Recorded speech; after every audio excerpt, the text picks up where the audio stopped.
College के दिनों की बात है। मैं हार्दिक। उस समय मैं बीए सेकंड ईयर में था। पढ़ाई में ठीक ठाक, लेकिन असल में मेरी दिलचस्पी किताबों से ज़्यादा ज़िंदगी के उन हिस्सों में थी जिन्हें किताबों में नहीं पढ़ा जा सकता था। मेरे कॉलेज में एक टीचर थी, पल्लवी मैम। उम्र करीब 32-33 के आसपास, लेकिन इतनी ग्रेसफुल और आकर्षक थी कि कोई भी उन्हें देखकर सोच नहीं सकता था कि वो शादीशुदा और 2 बच्चों की माँ भी हैं। शुरुआत बस इतनी सी थी कि मैं उनकी क्लास रेगुलर अटेंड करने लगा।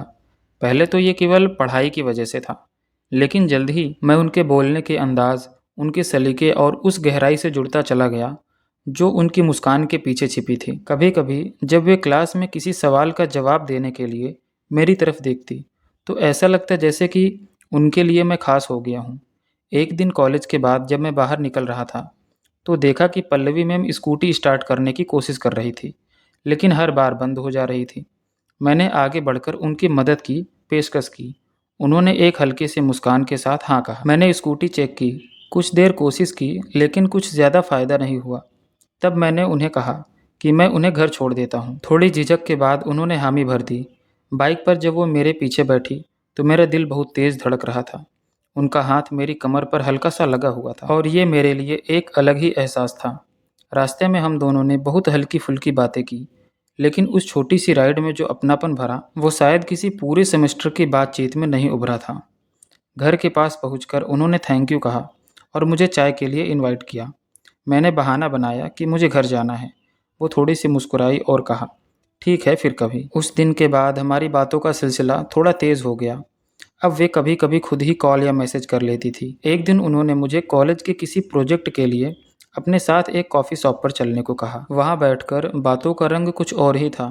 वो बहुत सहज थी, लेकिन उनके आंखों में कहीं ना कहीं एक खालीपन था जिसे वो छुपा रही थी। जब उन्होंने पहली बार बताया कि वो अपने पति से अलग रहती हैं और उनका बेटा फ़िलहाल अपने दादा के पास है, तो मैंने पहली बार उन्हें एक मजबूत लेकिन अकेली महिला की तरह देखा। मेरे मन में उनके लिए इज्जत के साथ साथ एक गहरा जुड़ाव भी बन गया।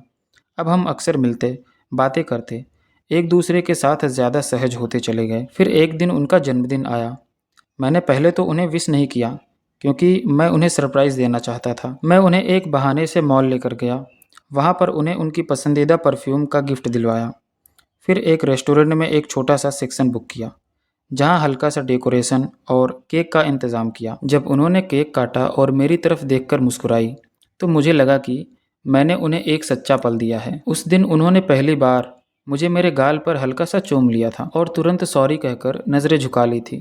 लेकिन उस एक पल में उनकी आंखें बहुत कुछ कह रही थी। उस दिन के बाद हमारा रिश्ता सिर्फ छात्र और शिक्षक का नहीं रह गया।